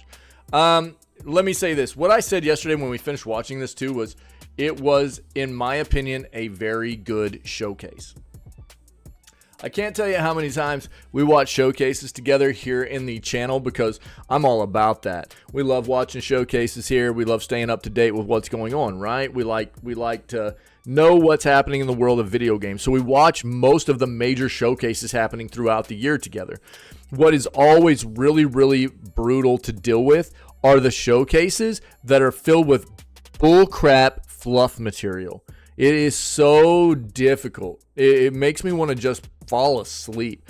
And this showcase, chef's kiss. Everything was just the meat. You know what I mean? There was no, between every single showcase or trailer, cutting to some kind of person like Jeff Keighley trying to announce things in between. There was no interviews with and look, I think that interviews with developers and interview with development teams and things like that can be a really cool insight for fans of those particular titles and those particular companies. But that needs to be stuff that's on demand for people. Let people know, be like, yo, We've got interviews with a lot of these teams and everything. You can find that content on our website at this link. That's all you need to do. That way, if people are interested in that stuff, they can go check it out themselves. Don't make everybody watch that crap, because not everybody gives a crap, you know? And I felt like they did this showcase very, very well. All it was trailers and getting to see the games and what they're bringing to the table. The developers are bringing to the table. It was fantastic. More showcases need to learn from like what Triple I did here. It was phenomenal. It was so good. We just got to sit here, enjoy what they were bringing to the table, and it was over. And that was fantastic. So, Prince of Persia, we saw this. Tinwin called it right away. And even though I was going, yeah, it looks Prince of Persia, but why would Ubisoft be part of this? It is. It's the Rogue Prince of Persia. So there's that. Slay the Spire 2. Oh, baby. Give it to me. The Pal World Arena teaser. We're going to look at this in depth in just a second. This is hype. A lot of stuff going on for Pal World right now. Kill Knight looks pretty dope, dude. If you didn't see this, so I'm not going to watch all these trailers, but I want to watch Kill Knight real quick, okay? So check this out. I think Kill Knight looks pretty dope.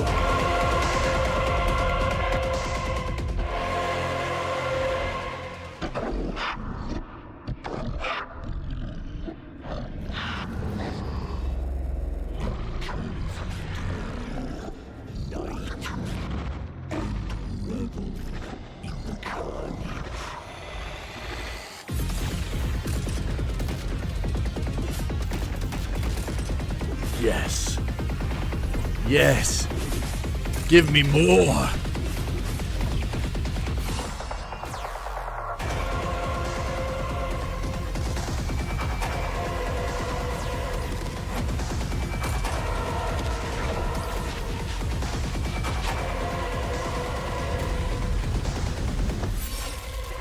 So raw, dude. Very nice. Yeah. Actually, let's do this. Kill Knight. Wishlist that here. If you need it. I'll link this entire article to everybody too, though, just in case, okay?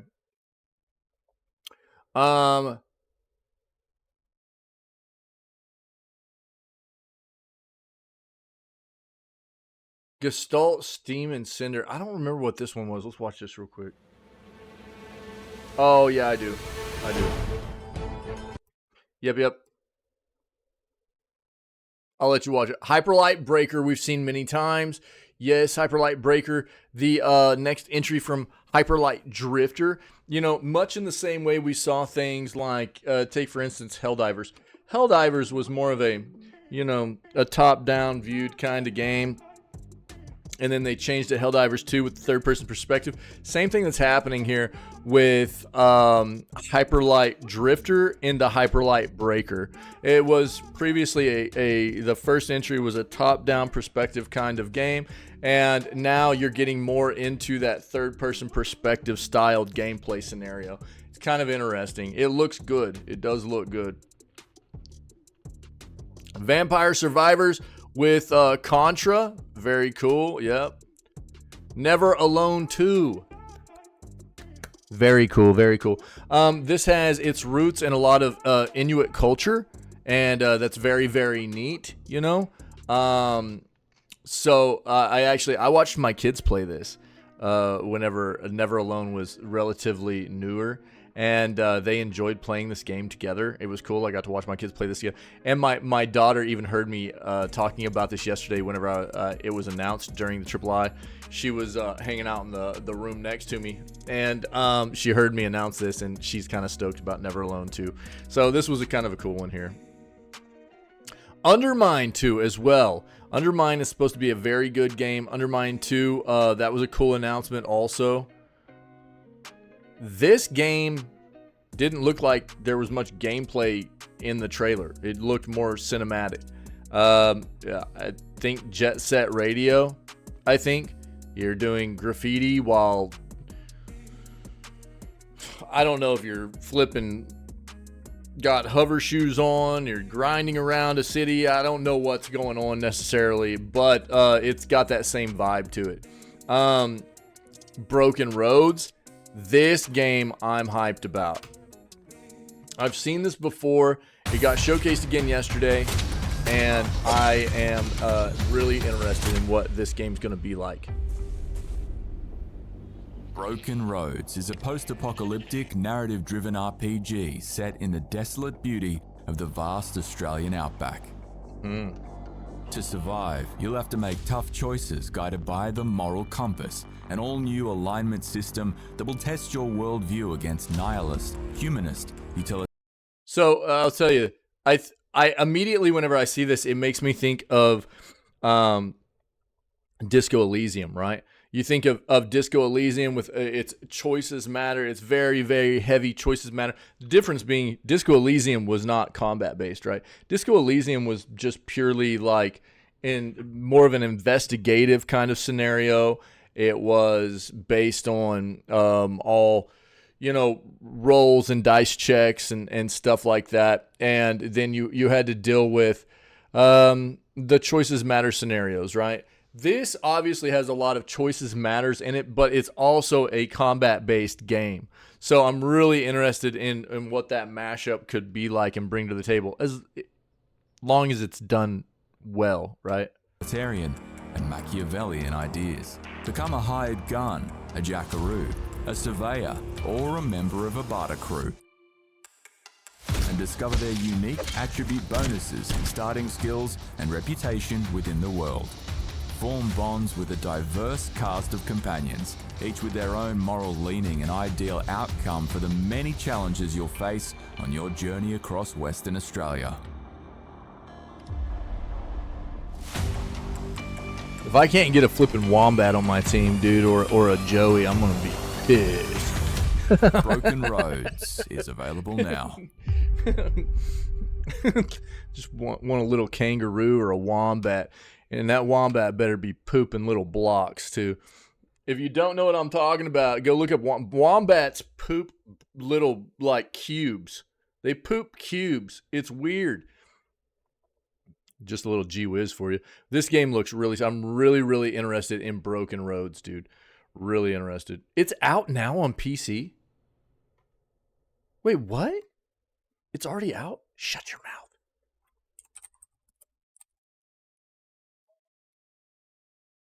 I had no idea. Mostly negative? Oh, no. Yeah, it released yesterday during the showcase. Uh-oh. What are they saying?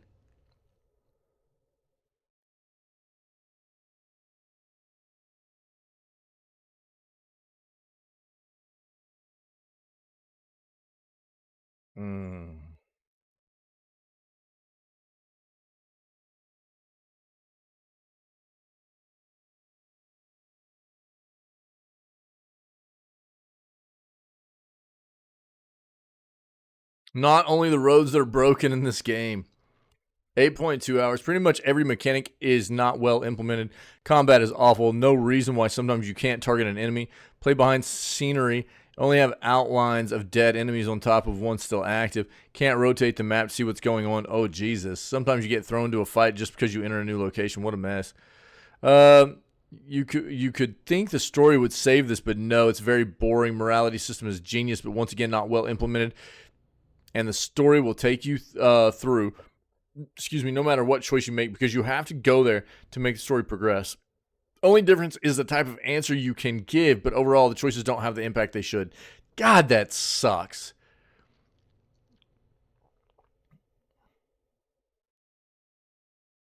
Enemies only seem to have one level of difficulty.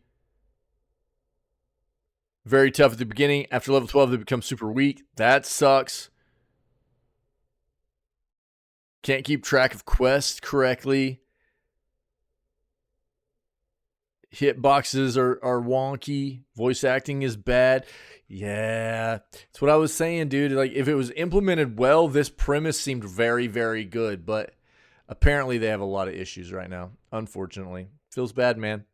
I would definitely wait on that one. This was an interesting looking game too. So Cataclysmo. Watch this.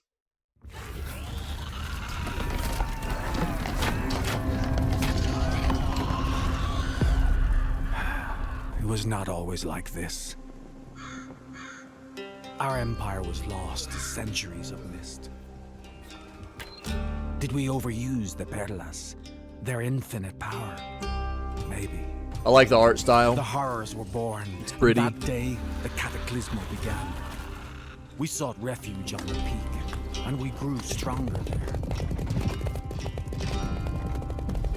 But the sound of that building is so satisfying. One night, That plopping. instead of fear, I love the plopping came sound. hope.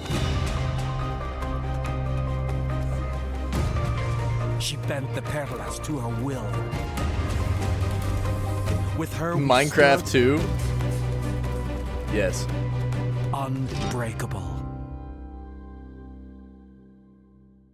They say April 16th. Is that what they said? Breakable.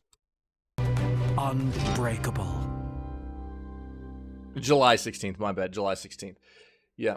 It's an interesting looking game though. There's a demo out for it right now as well. I'm interested in this.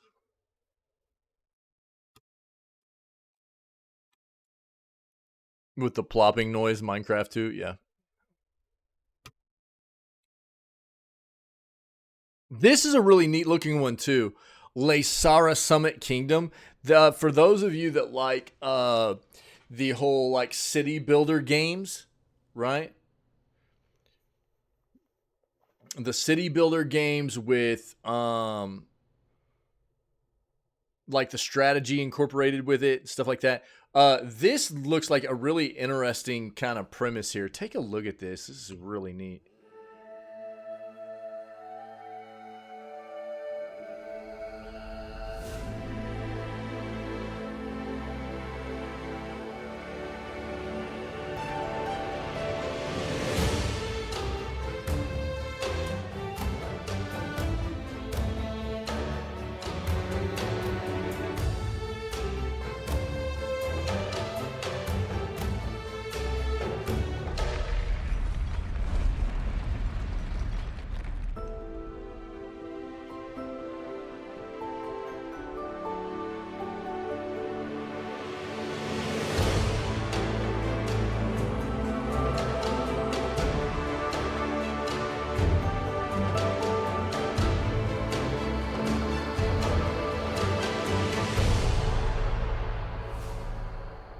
Really interesting.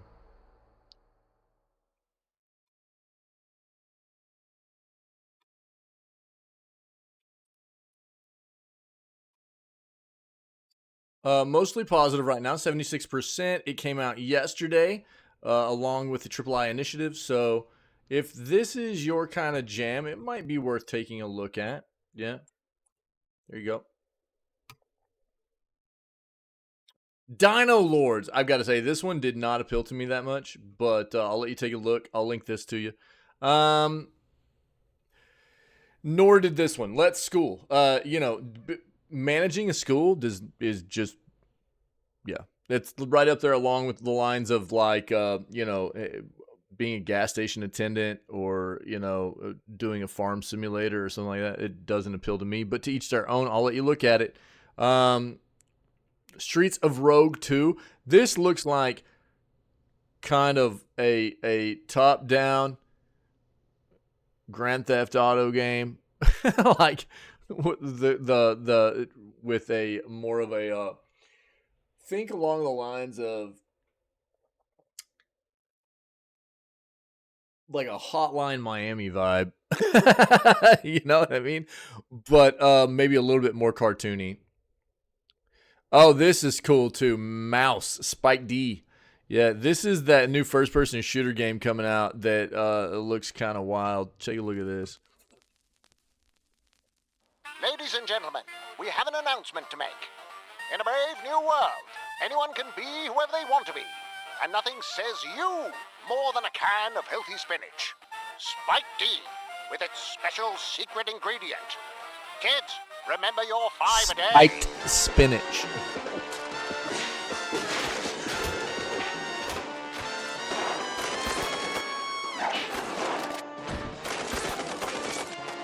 It's super brutal, dude.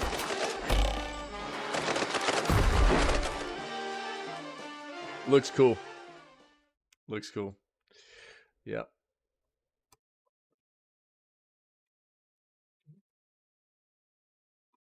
Mouse. That's already on my wish list, but I'll link it for you guys if you want to take a look at it.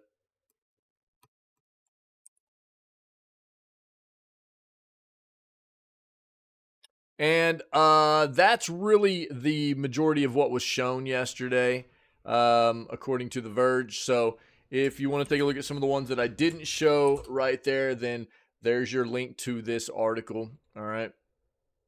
So you can check that out.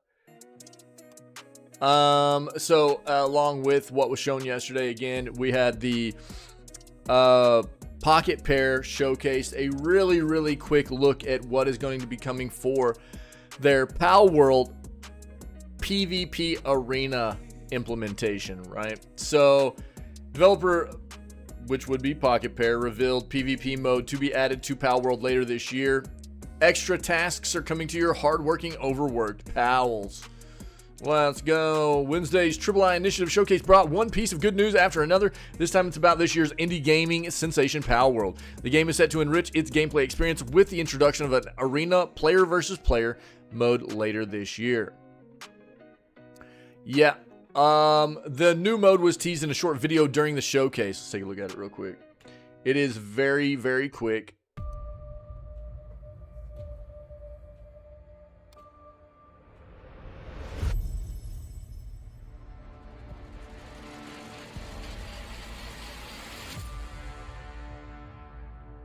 Yay! Dude, I'm so psyched. I love it. So, given Pal World's large player base and existing multiplayer support, the introduction of PvP seems a logical and highly anticipated next step, yeah. In a recent post on the game's official Twitter account, the developers clarified when the PvP feature will be available, revealing a major update packed with new content set for release this summer. This may suggest that the PvP mode might not be ready by summer. However, scheduled update is still exciting news. Yep. Absolutely. A lot of good stuff happening in Pal World. I am really excited to jump back into this closer to the full release of this game. There's a lot of good stuff happening. It was already great in the first place, but it did need a little bit of love, you know, and I'm really excited for it. Last, and absolutely not least, just, you know, again, I'm sorry that we're not able to watch Fallout together, you know. So, we found out last week that watch parties were, you know, kind of sneakily being removed out from under all of us streamers and content creators that are a part of the Twitch platform.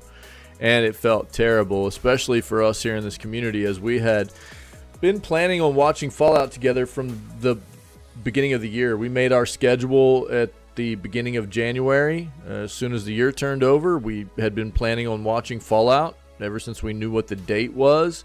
And then Twitch decided that they were going to, and Amazon, let's be very clear here, Amazon, the parent company behind Twitch, decided they were going to take away our access to be able to hold watch parties. So they kind of wrecked our plans. And on top of that, what they did is they went out and told basically about 10 very, very popular communities and streamers that they were going to get to stream the first episode. So not only did they crush all the small streamers that potentially wanted to hold showcases with their community, or hold watch parties with their communities to watch this together, but then they also said, you know what, we don't care about you guys, we do care about the big guys, and we're going to help them out. We'll help out the big streamers, the big communities, you know, and it felt really terrible. It felt really gross. Felt like a slap in the face, not just to myself, but to our community. I'm really sorry that that's the way this worked out. There's not a whole lot I can do other than try to raise awareness about it, and so I've done my best. You know, I don't do a lot of social media stuff because I'm not a big fan of social media. I find a lot of it disgusting, and just not worth my time. But whenever I do find something that's worth trying to raise awareness about, I'll do my best. And so I did put a post on Twitter yesterday and tried to just push out this sentiment that, you know, and called out Amazon and Twitch, basically saying that they're showing their true colors once again and lifting up larger creators and communities and crushing the smaller ones by removing watch parties on the platform and then giving limited Fallout series streaming access to big creators.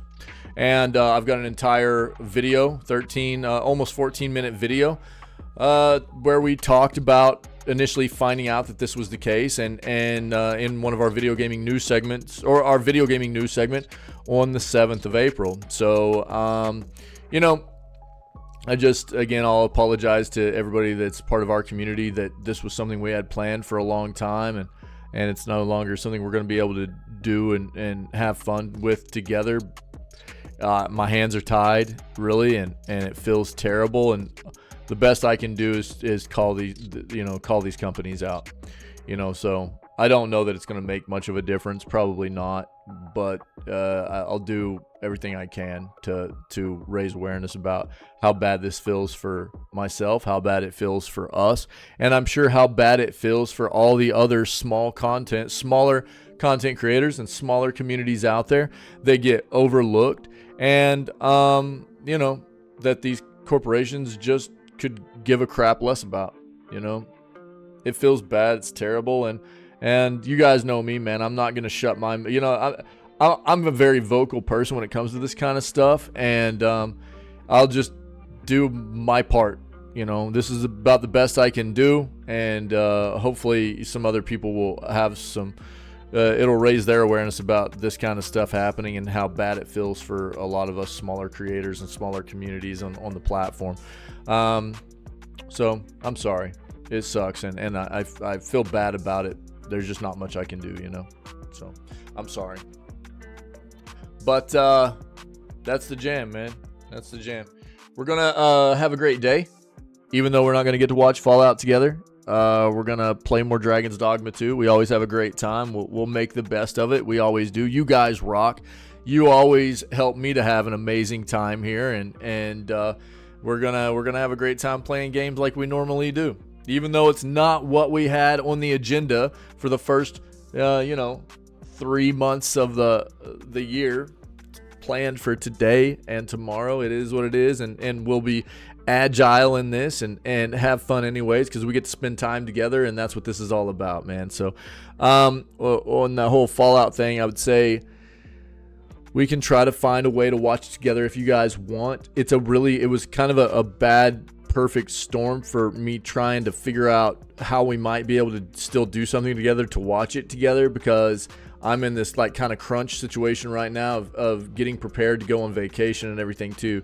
So like yesterday, I didn't even get my normal content done for highlighting out content over the past week yesterday because I was just so busy. And so I would say if you guys are interested in still watching it together after I get back, we can figure that out. I just need to know that that's something you're interested in. I am absolutely not going to be holding any ill will or hard feelings towards anybody for going ahead and watching that show without me or without the community. You watch it.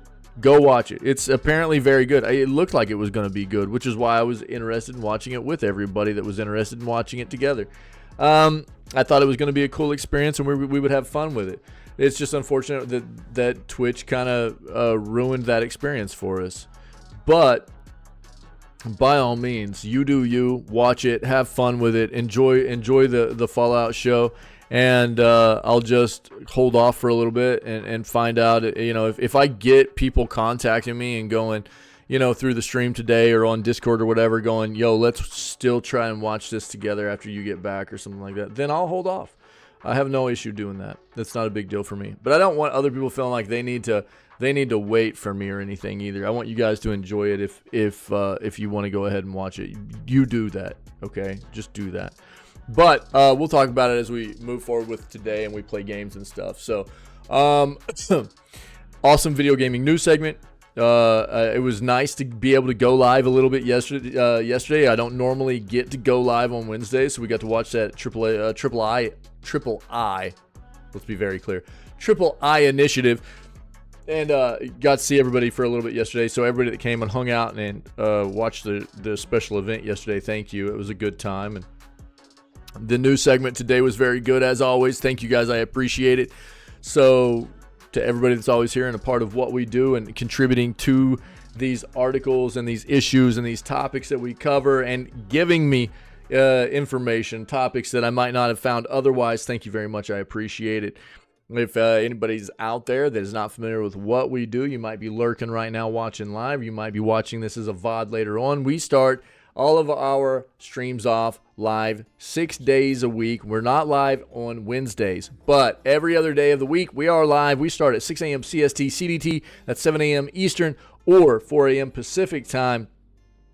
We always begin with video gaming news, trying to stay current with what's happening in the world of video games, which we all love so much, and promote a healthier industry for all of us as gaming enthusiasts and consumers of this industry. So if you can dig that, come be a part of it. We have an amazing community here of awesome people, always cultivating a welcoming experience for all of us and anybody else that wants to be a part of this.